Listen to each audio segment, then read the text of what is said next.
Desde el año de 1992 y hasta 1999, Garavito había violado, torturado y matado a al menos 138 niños a lo largo y ancho de todo Colombia y el norte de Perú. Evadiendo a la autoridad gracias a sus diferentes nombres falsos y vestuarios, además de la dificultad de siquiera encontrar los incontables cuerpos apilados en diferentes fosas por las condiciones del terreno. Pero como todo asesino serial, Garavito se comenzó a sentir intocable, incrementando la frecuencia de sus asesinatos y perfeccionando su modus operandi con cada víctima. Hasta que en 1999, el despiadado asesino cometió un fatal error que llevaría a su identificación. Esta es la conclusión de la historia de Luis Alfredo, la bestia Garavito.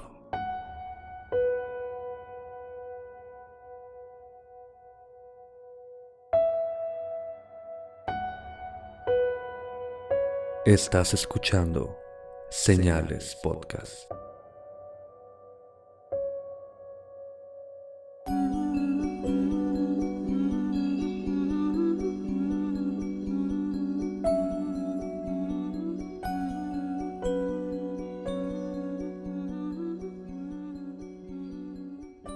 Buenas noches, gracias por acompañarnos en un nuevo episodio de Señales Podcast. Como es costumbre, un saludo a Antonio, nuestro gran amigo de Relatos de Horror. Si aún no lo conocen, síganlo en sus redes sociales como lo son YouTube, Facebook y lo pueden escuchar también en Spotify bajo el mismo nombre, Relatos de Horror. Rápidamente para recordarles también que somos parte de Señales Network, métanse a señalespodcast.com, donde pueden encontrar a Juégatela Podcast, todo lo relacionado con el fútbol, próximamente otros deportes también. Y encuentran a Generación N, donde encuentran pláticas amenas en las que ya hemos participado sobre videojuegos, cómics, pasatiempos de niños, todo ese tipo de cosas. Sí, escucha nuestro episodio con Generación N sobre el videojuego siniestro y enigmático que fue Polybius. Ahí pueden ver a Pepe y a un servidor junto con el Hombre Sombra, el Donka, César, hablando sobre este videojuego que tal vez marcó o no marcó a muchas personas. Por último, y ya para comenzar con el tema, ya habíamos sacado un comunicado, nada más para recordarles que a partir del día de hoy probablemente escuchen algunos anuncios, porque ahora somos parte de un servidor que se dedica a este tipo de cosas, a hacer anuncios. Solamente para decirles que esto nos ayuda. Si no los quieren escuchar, no hay problema, sáltenselos, pero queremos ser claros con ustedes. Y ahora, sin más preámbulo, vamos a la segunda parte y conclusión de la historia de Luis Alfredo, la bestia Garavito. Luego de ser capturado, Garavito explicaba, o él al menos decía, que buscaba niños que le recordaban su propia niñez. Según él, fue abusado desde sus 6 años y probablemente hasta los 16 aproximadamente. Y estos niños eran generalmente niños sin amigos, sin hogar. Así que él se ponía en el lugar de su padre abusivo o quien fuera que haya abusado de él, su vecino, el amigo de su papá. Y ahora a él le daba placer ser el que torturaba en lugar de ser el torturado. Al menos esto era lo que él decía. Recuerden que todo esto viene de boca de Garavito. Esto hay que tomarlo con una pizca enorme de escepticismo porque viene de él y puede ser un pretexto nada más.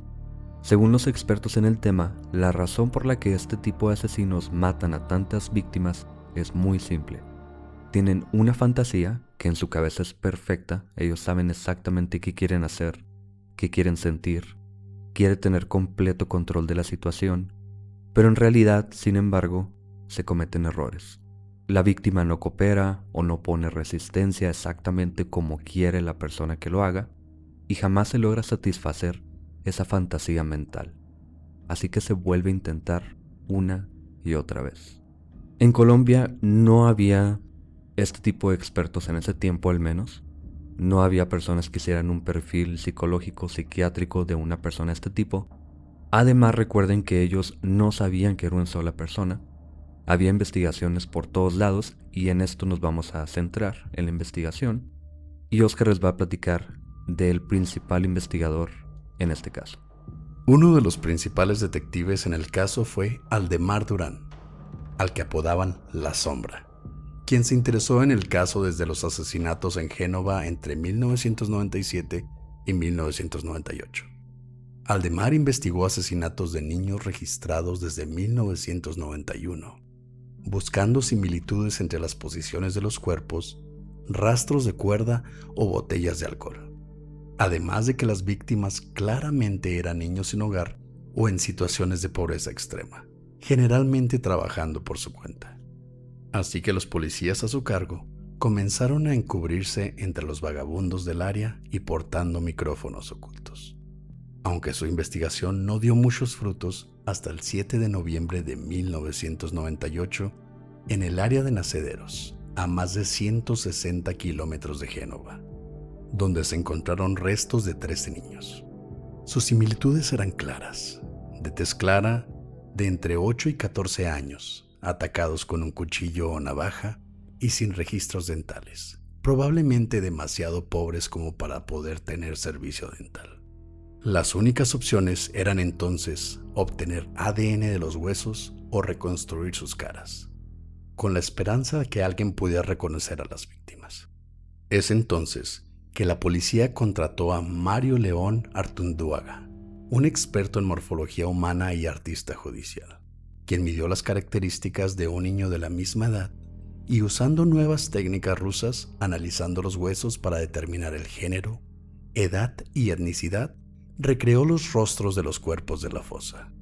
Mario León Artunduaga es una persona que básicamente inventó todo este campo en Colombia, al menos, porque él se dio cuenta de que las técnicas para reconstruir una cara a partir de un cráneo adulto son totalmente diferentes a las de un niño. Un niño tiene proporciones muy diferentes, tiene ojos mucho más grandes que, a comparación de la cabeza, que un adulto. Los dientes están bajando, hay dientes todavía que están dentro del cráneo que apenas van a bajar. Hay un montón de diferencias. Entonces él trae a un niño más o menos de las mismas características y de la misma edad, le hace mediciones muy precisas y a partir de eso él recrea estos cráneos que se habían encontrado. Esto no era un método exacto, ya que por ser niños en pleno desarrollo, aún después de muertos, sus huesos podían seguir alargándose un poco más debido a los restos de calcio, y también su cabello sigue creciendo. Por tanto, era lo más cercano que tenían para poder identificar a dichas víctimas. Cabe recordar que hasta este momento todos los investigadores y policías, nada más exceptuando a Durán, La Sombra, ellos pensaban que estos niños eran víctimas del narcotráfico, de cultos porque se encontraban velas, se encontraban cuerpos quemados, se encontraban rastros de sogas que pensaban que era para algún tipo de ritual o algo parecido, o que eran simplemente drogadictos que aparecían muertos por alguna razón. El detective Durán, o La Sombra, era parte de la policía de Génova, pero Garavito ni siquiera estaba cerca. El 6 de febrero de 1999, a 60 kilómetros de Nacederos, en Palmira, se encontraron más cuerpos en una fosa común, solo que Garavito no fue tan cuidadoso como en sus escenas pasadas. Esta vez dejó 13 artículos de evidencia, entre ellos unos lentes, sus zapatos, ropa interior y dinero en efectivo. El detective de Palmira, Carlos Hernán Herrera, examinó la evidencia a detalle. Entre estas notó que, por el tamaño de los zapatos, el asesino debía medir entre 1,62 y 1,67 metros de estatura, y que el talón del zapato derecho estaba gastado, aunque el frente no mostraba desgaste. Es decir, el asesino caminaba cojeando, específicamente dando el paso con su talón y luego girando su pie hacia el exterior. A mí me sorprende muchísimo que sea tan clara la descripción, al menos de cómo camina a partir de una sola de zapato nada más. Y ya sabemos que Garavito cojeaba porque se había quebrado el pie algunos años antes. También los lentes que se encontraron le hicieron saber a los investigadores que el asesino tenía una condición médica común en hombres entre los 40 y 45 o los 55 y 60 años de edad. aunque no se sabe exactamente qué condición, pero ellos lo tenían claro, o esperemos al menos que lo tuvieran. Además de que los lentes estaban doblados de cierta forma que era claro que una de sus orejas estaba más arriba que la otra. El cojeo de Garavito, que él explica con esta supuesta caída hace unos años, dio lugar a la teoría de que podría deberse a problemas neurológicos. Según los expertos, una persona afectada físicamente en la parte supraorbital del lóbulo frontal se ve impactada de dos formas. Primero que nada, da lugar a comportamientos y síntomas psiquiátricos, como paranoia. Pero además, esta área del cerebro controla los movimientos conscientes del cuerpo, que podría ser la causa de su cojeo.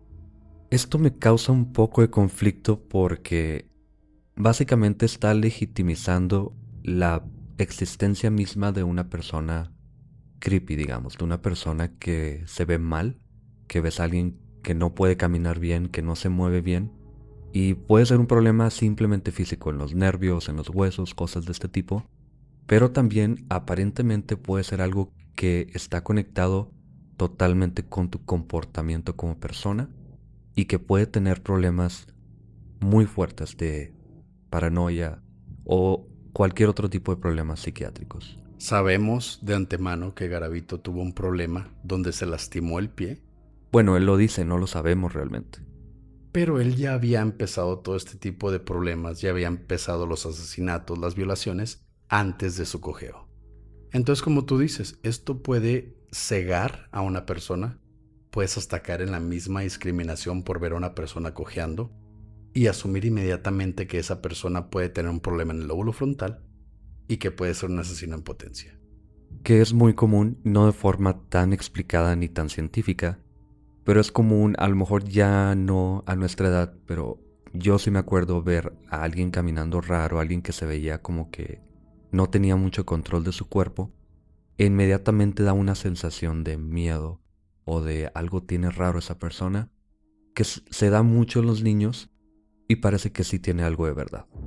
Y eso es algo que se vio más infundado en nosotros por gente muy mayor, sin conocimiento de este tipo de discapacidades o de problemas psicomotores. Eran más los abuelos que te decían no te acerques, ese señor se ve raro. Entonces ese miedo es más infundado que nada. Es el miedo a lo desconocido. O a lo raro simplemente. La verdad la gente nos tendría un chingo de miedo, Pepe. Estamos bien raros. Y eso no es todo. Por si no fueran poco, los lentes, los zapatos. Y además de estar doblados estos lentes, que describen a una persona, como decíamos, con una oreja más arriba que la otra, además estaban quemados. Así que ellos pensaron que probablemente esta persona tendría quemaduras recientes en sus brazos y en la pierna izquierda. No sé cómo llegaron a lo de la pierna izquierda, pero lo dijeron. Yo supongo que por la cojera, ¿no? La cojera en la pierna derecha, entonces pon la pierna izquierda de frente. Tiene un poco más sentido. Yo tengo varias cirugías en mi rodilla derecha. Entonces la primera pierna que pongo al caminar es la izquierda, por seguridad, porque es la más fuerte. Sigo sin ver realmente cómo ellos podrían estar seguros de que tendría estas partes del cuerpo quemadas. A lo mejor yo pensaría la cara, por ejemplo.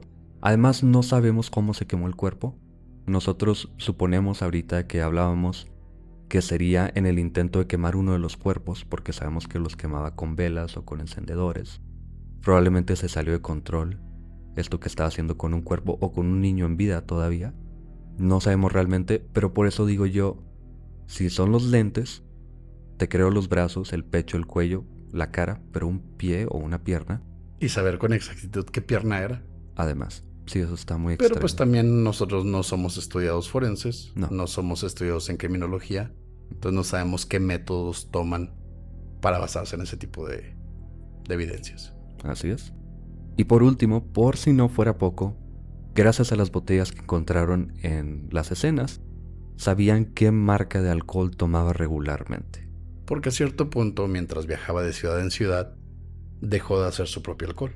En el primer capítulo les mencionamos que él hacía su propio alcohol de caña, pero pues no vas a llevar tu distillería donde vayas, ¿verdad? Entonces él tenía que comprar y obviamente tienes tu favorito. Entonces estos detectives supieron por la cantidad de botellas en diferentes escenas del crimen qué alcohol tomaba Garavito. Con toda esta información, encontraron en el sistema de Colombia a 5,000 sospechosos en los últimos 10 años. 5,000 sospechosos. Luego eliminaron a los que atacaban solamente a niñas, porque Garavito atacaba a niños, y el número bajó a 1,500. Sigue siendo bastante gente. Un chingo.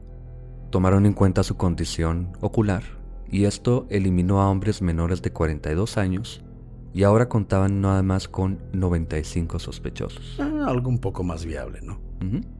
Y con la estatura, eliminaron también a personas menores de 162 centímetros y mayores de 167 centímetros, limitando a los sospechosos solamente a las áreas en las que el asesino había matado. Que es todo Colombia. Todo Colombia. Pero de alguna forma lo delimitaron y se quedan nada más con 25 sospechosos. Hay que darle un aplauso a los detectives de Colombia que pudieron descartar de 5,000 a solo 25 sospechosos. Y esto no es nada.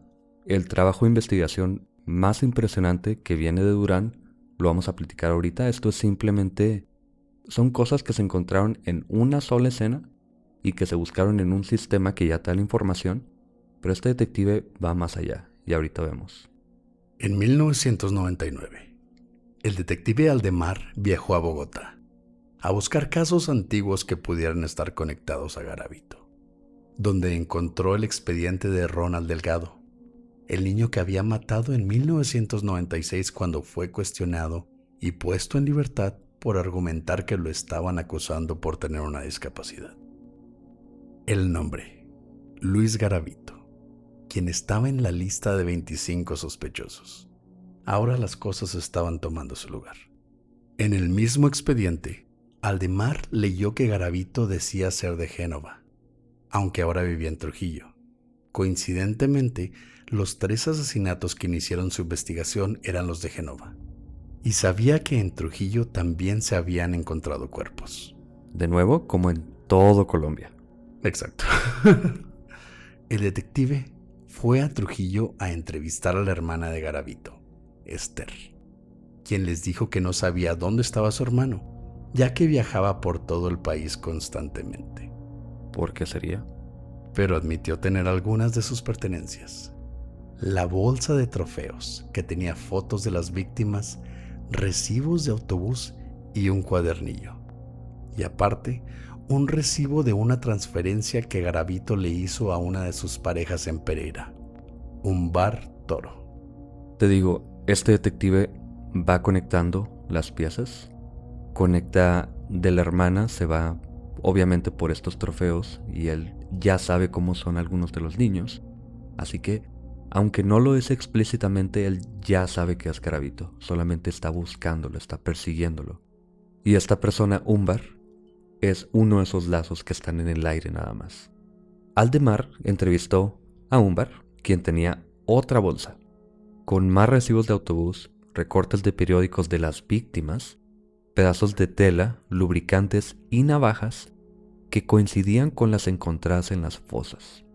Ya sabía quién era el asesino. Ahora nada más tenían que encontrarlo. Para abril de 1999, Garavito ya tenía al menos 138 víctimas en más de 70 pueblos y ciudades, aunque se cree que podrían haber sido hasta 400 víctimas, siempre siguiendo el mismo proceso. Torturaba y violaba a los niños. Luego, usando su navaja, les cortaba las entrañas y los decapitaba. Cada día parecían encontrarse más y más cuerpos, hasta el 22 de abril de 1999, cuando Garavito fue al Parque de los Centauros en Villavicencio, donde conoció a Iván Sabogal, de 12 años, quien vendía boletos de lotería para pagar sus útiles escolares. Garavito lo convenció de ir con él, como lo hacía siempre, y luego lo llevó al bosque amenazándolo con una navaja. Ya lo había desnudado y amarrado cuando Iván comenzó a gritar por ayuda. Siguiendo los gritos, Un vagabundo de 16 años que se había escondido detrás de los árboles para fumar marihuana llegó al lugar, donde descubrió a Garavito sin ropa y con Iván amarrado a sus pies. Así que le aventó piedras para defender al pobre niño. Garavito, confundido y asustado, cortó los amarres y le ordenó a Iván perderse en el bosque. Pero el niño corrió hacia el joven que lo había salvado. Garavito comenzó a perseguirlos con cuchillo en mano. Huyendo de Garavito, los niños llegaron a una granja en la que se escondieron, antes pidiéndole a la niña del lugar, de 6 años, que les ayudara a ocultarse. Cuando Garavito llegó a la granja unos momentos después, la niña dijo ver a los niños correr en otra dirección. Garavito corrió hacia donde le apuntó la niña, salvándolos de ser encontrados. Cabe aclarar aquí que varias fuentes, de nuevo, pasa esto de que encontramos diferente información. Unas fuentes dicen que pasó esto de la granja con la niña de 6 años, otras dicen que realmente llegaron a o una tienda de autopartes o a un taller mecánico. Aquí encuentran al encargado, una persona mayor, quien le habla a la policía ya siendo las 11:15 de la noche. Como sea que fuere, la policía llevó a la madre, quien ya había hecho un reporte de la desaparición del niño, y la reunieron con Iván, quien explicó lo sucedido. Pero Garavito ya no estaba en el área. El oficial le ofreció a la familia llevarlos de vuelta a Villavicencio. Subieron a la patrulla y partieron por la carretera. No pasó mucho tiempo cuando el carro pasó al lado de un extraño hombre, aparentemente perdido y cojeando. Iván lo reconoció inmediatamente, pero el hombre decía ser Bonifacio Morera Lizcano, aunque sus documentos, decía él, se le habían perdido. Otro fiscal, Fernando Aya, investigaba a Garavito desde 1998. Él supo inmediatamente que Bonifacio era un nombre falso, y ya habíamos mencionado este nombre en el episodio pasado. Era uno de sus tantos personajes. Recordemos que él se hacía pasar por un vendedor, por un cura, por farmacéutico. Todo tipo de ocupaciones tuvo Garavito. El ahora detenido tenía todas las características que buscaban.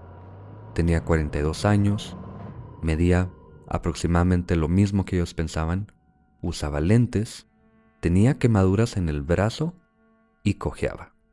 Además de que cuando le pidieron firmar varios documentos con el nombre que él decía tener, Bonifacio, lo hacía cada vez de forma un poco diferente, parecía batallar. Así que era claro que su nombre no era Bonifacio. En julio de 1999, policías, fiscales y detectives de todo Colombia tuvieron una junta para comparar notas e información.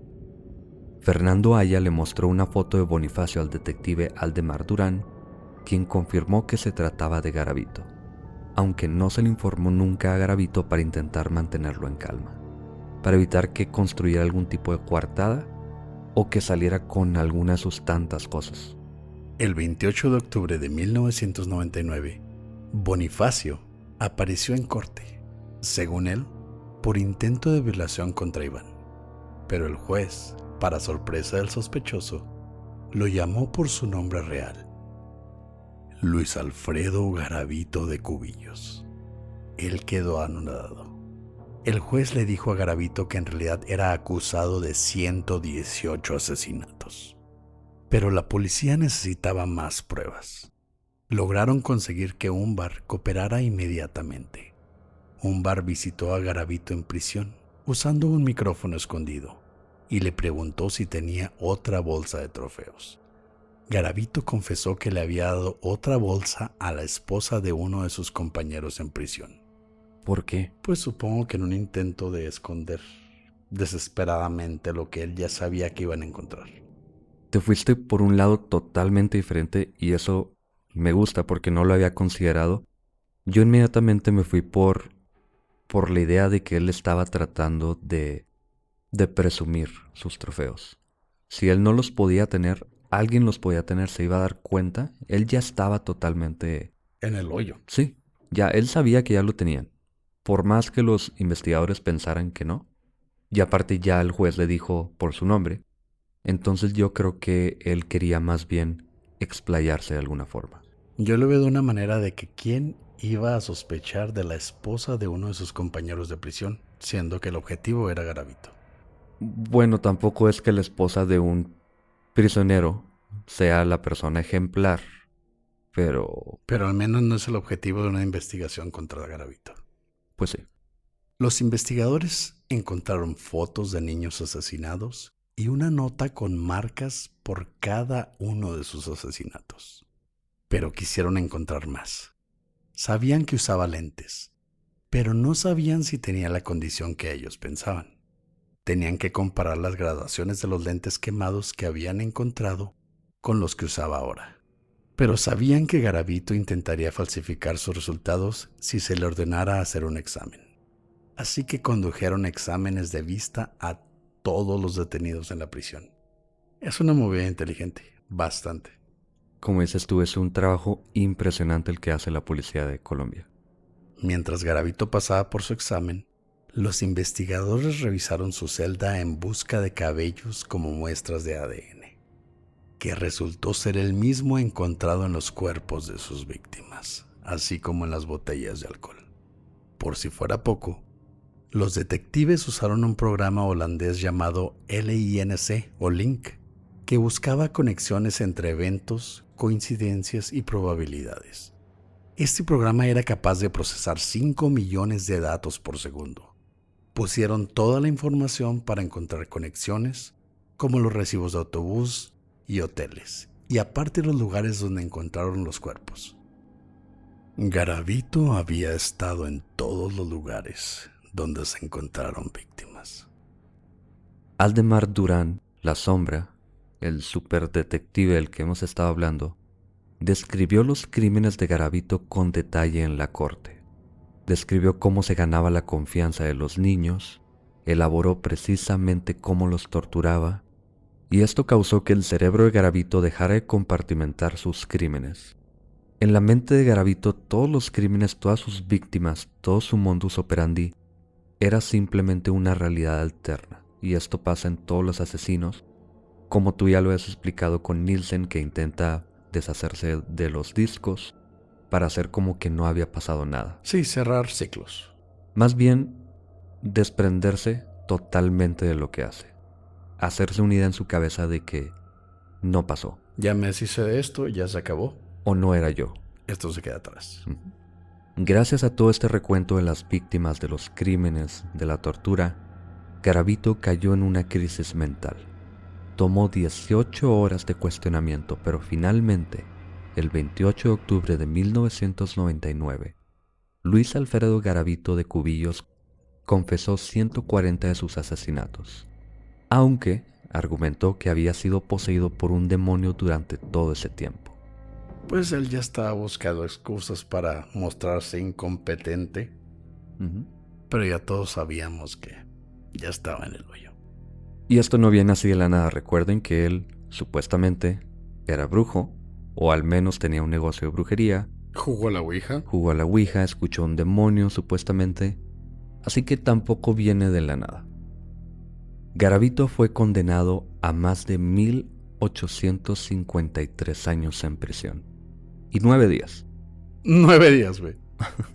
Porque los 1853 años no son suficientes. Tal vez si sales vivo todavía de la cárcel después de casi 1900 años, esos 9 días te pueden matar ahí. Hay que contar los años bisiesto también. Así que, aunque la ley colombiana tiene un máximo de 40 años en prisión. Cabe mencionar que la ley colombiana hasta la fecha todavía no tiene prisión vitalicia. Entonces su máximo fueron unos míseros 40 años. Ni pena de muerte tampoco.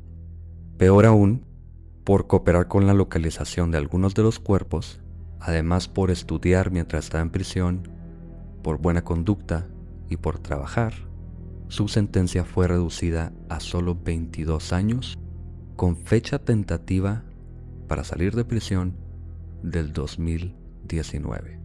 El año pasado, en 2018, por octubre, cerca de los últimos días de octubre, Salió una noticia en Colombia, los que nos escuchan en Colombia pueden confirmar esto, de que se estaba anunciando la próxima salida de la cárcel de Garavito.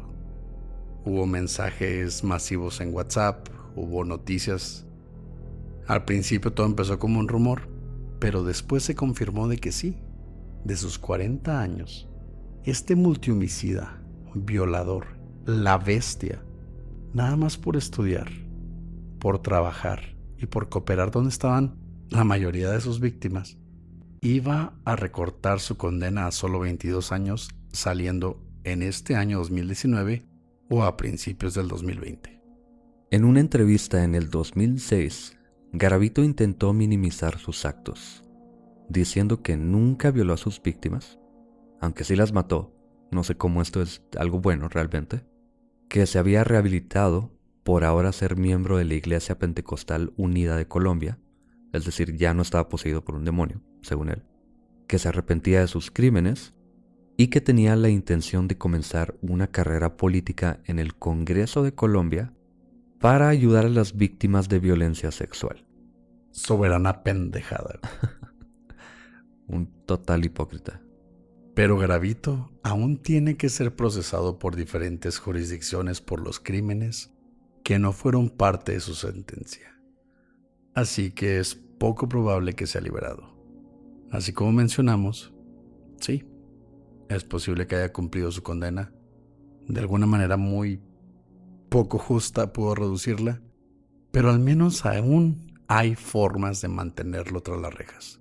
Porque sabemos que una persona de esta calaña, una persona tan horrible, tan despiadada, no debe de estar entre nosotros. Bueno, sin tantos calificativos, porque queda la posibilidad de que no sea él. No sé cómo, pero cabe la posibilidad. De todas formas, Perú tiene la petición de extradición, así que si en algún momento Colombia lo deja libre o ya no lo procesa por otros crímenes que no fueron parte de la primera condena, Perú ya está en la lista de todos modos. Y ellos tienen penas un poco más largas. Esperemos que lo mantengan tras las rejas por el resto de sus días. Gracias por escuchar Señales Podcast. Buenas noches.